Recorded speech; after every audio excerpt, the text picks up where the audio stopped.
This is the Shoot Once podcast. I'm Frank Walker. Welcome, everyone, to the Shoot Once podcast.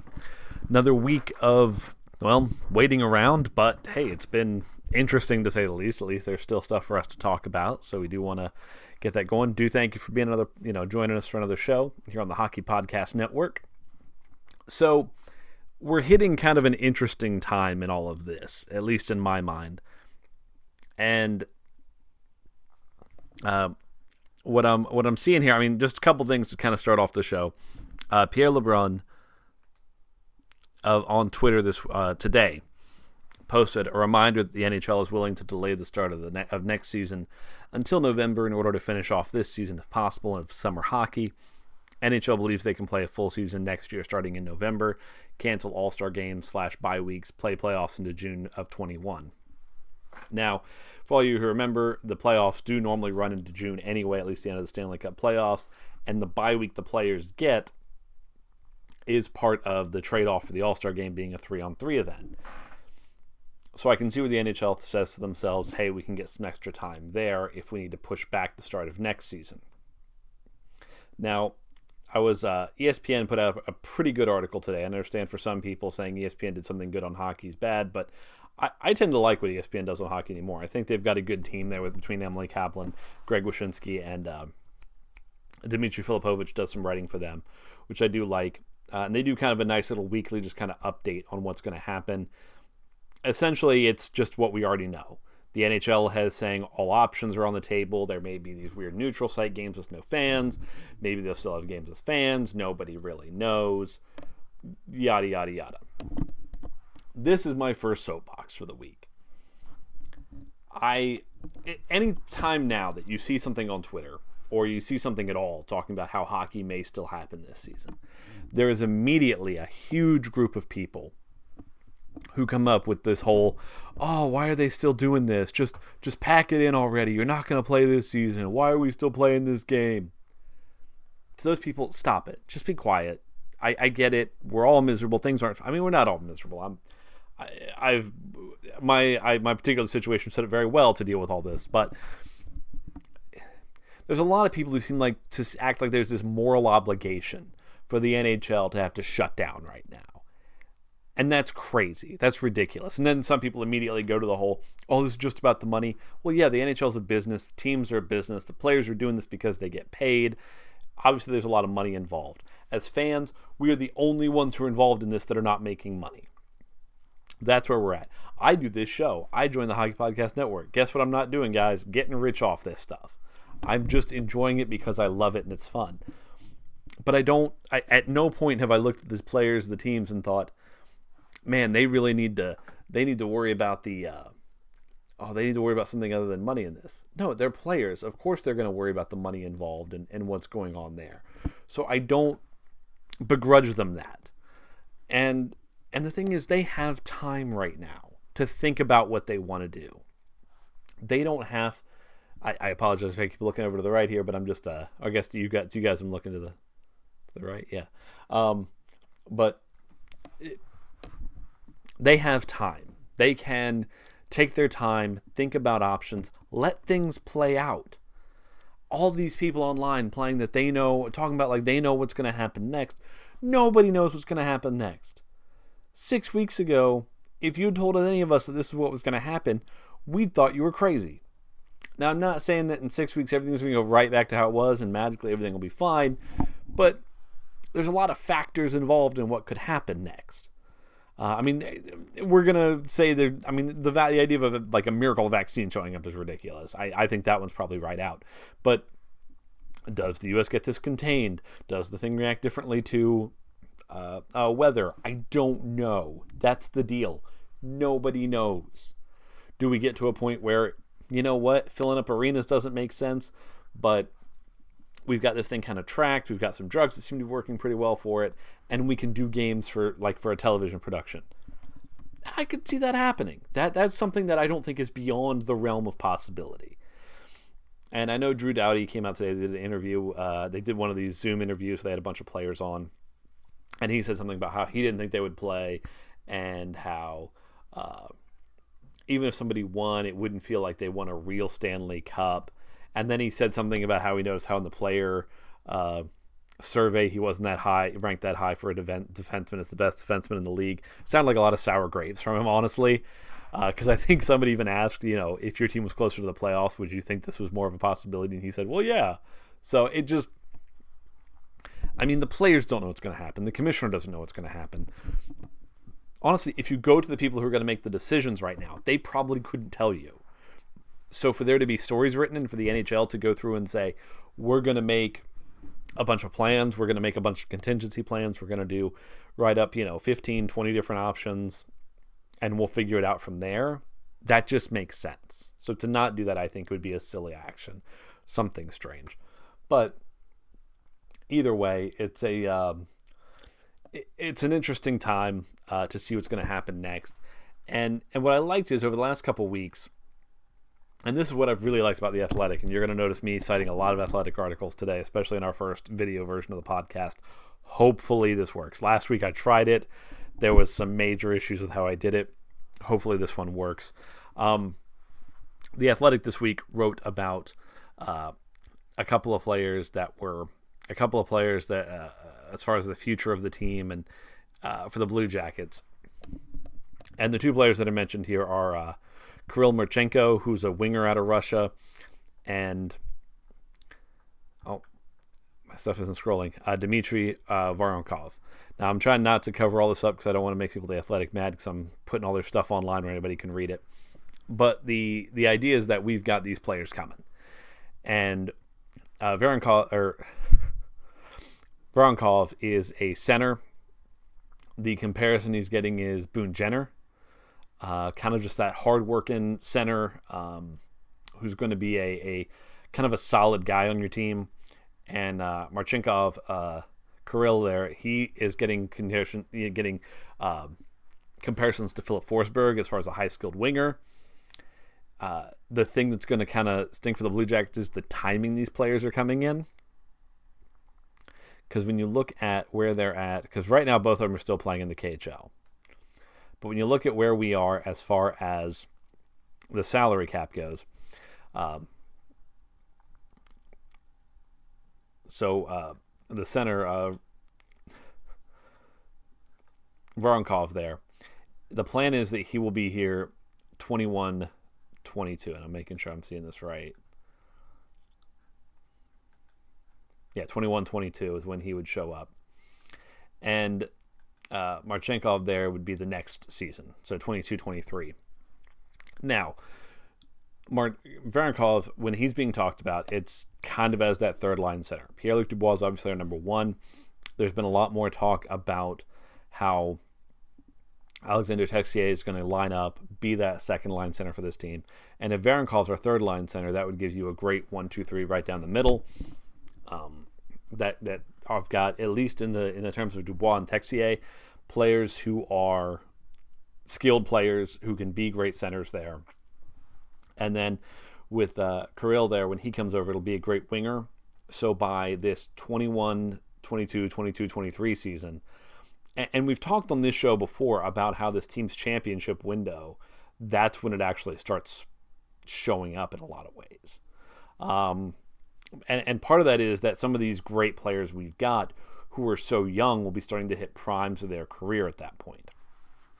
And that's really what we want to see out of those players. So with getting those two at that point, those dates, the 21-22 season and 22-23, it lines up really well for what the Blue Jackets may be going forward. So I see a lot to like there with what's going to happen. So I'm personally very excited for that. It'll be interesting to see with those players how this all works out, because this article was really written before the ideas, before everything with coronavirus has taken place. Now, why is that important? We've already got news that some KHL teams, they're not 100% sure how financially solvent they're going to be. Now, it's the KHL, so I could fully see that if a team one of these guys is signed to starts falling apart, the KHL saying, oh, well, you can just go play for another KHL team for the time being and fulfill your contract. I don't know. We'll see how that goes. Something else that's been happening, the Athletic put out a good, interesting deal. beat writer's preview of the 2020 draft lottery. Now, depending on how you count who's in the playoffs right now, the Blue Jackets might not normally be in this, but for the purposes of what they did here, they are. And it's because they went by points percentage, which would give the Blue Jackets the last pick that would still be considered a lottery pick. Again, I would highly recommend subscribing to The Athletic, taking a look at all these. But we're going to take a look at the Blue Jackets one here with Connor Zary. And this is the pick they have. Again, the way these things work, if you've never seen them, is essentially they just tell all the writers, hey, who would you take here? Who would you take here until we get there? And as you can see here, the idea of taking a center is very good.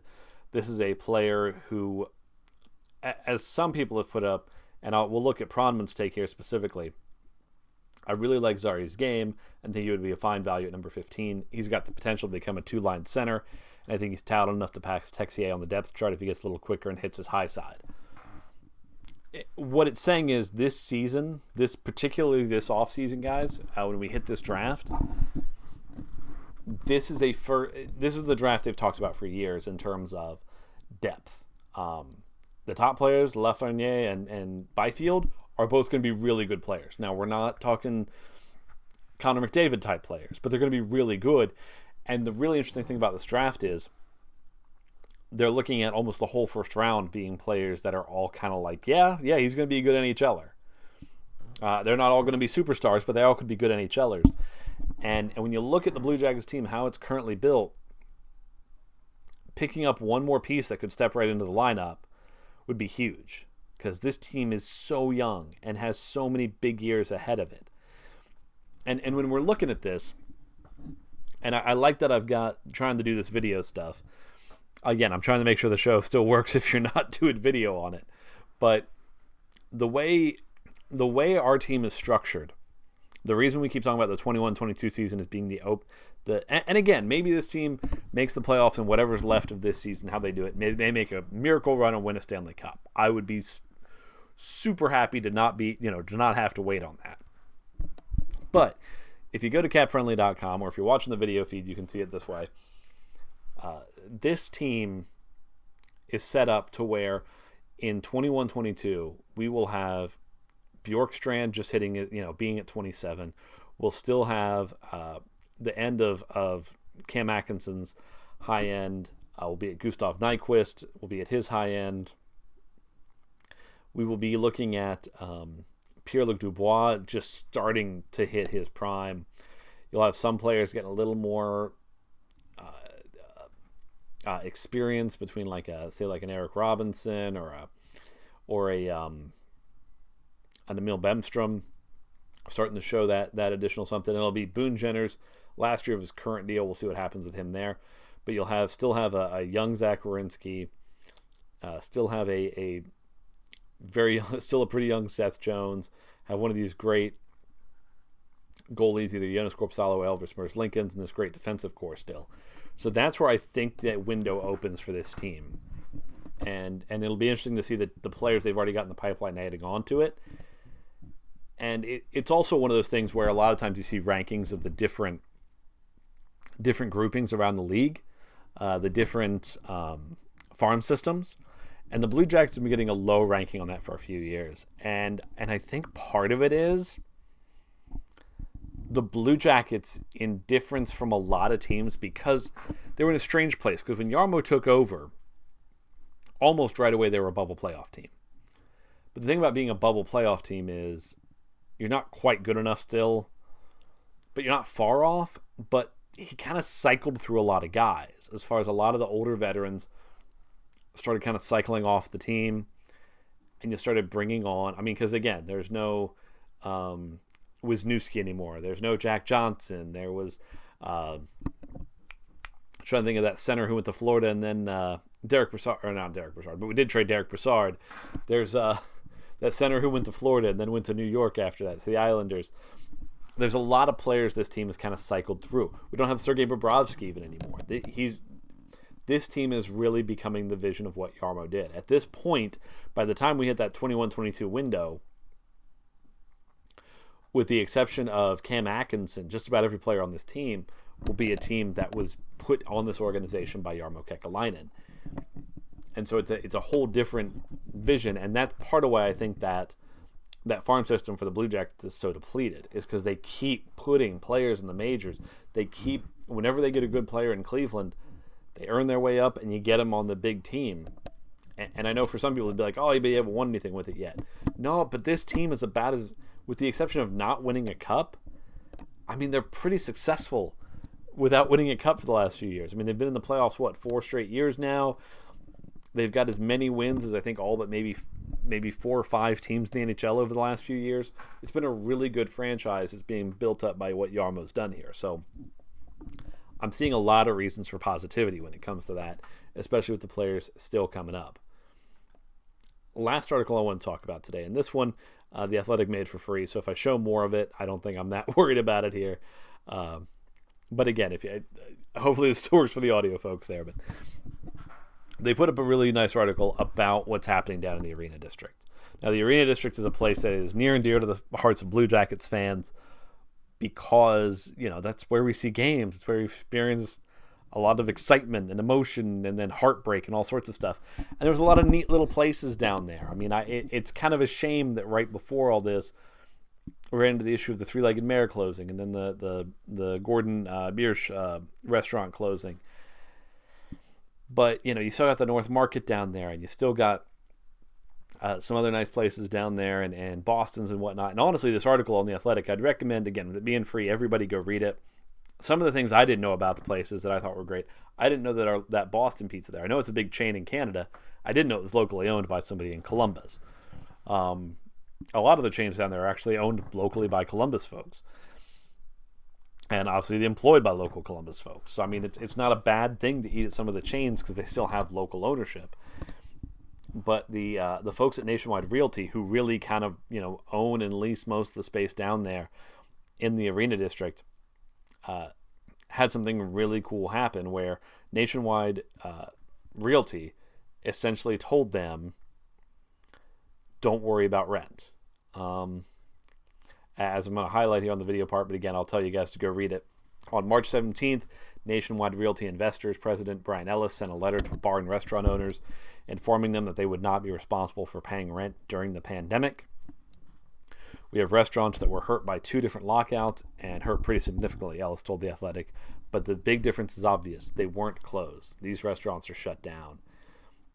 And I mean, the rent in the Arena District is not cheap. It's a high-end place, all of that. So many of these places are staying open because of this, because they've been given this break. And again, the difference of the lockouts are, you still had concerts. People could still come in and eat. They could still just at least show up. Or what's going to be really big when we hit this part of April, okay, not only are the Blue Jackets not playing, but the Clippers aren't playing at their downtown venue. So the restaurants are kind of getting the double hit there. There's no concerts going on, so they can't do that. It's just going to be a real rough time for those guys. But it's awesome to see Nationwide Realty stepping up. I joked on Twitter, it looks like Nationwide really is on your side, and that these guys are stepping up and helping these businesses out while everything's going sideways here. So it's encouraging to see. If you were asking me my personal thought right now on whether we'll see hockey again, I don't know. Again, guys, it'd be a dumb guess. And I can give you that guess. My dumb guess, as far as somebody who doesn't really know what's going on with pandemics or anything more than just reading the news and trying to be informed, that sort of stuff, is that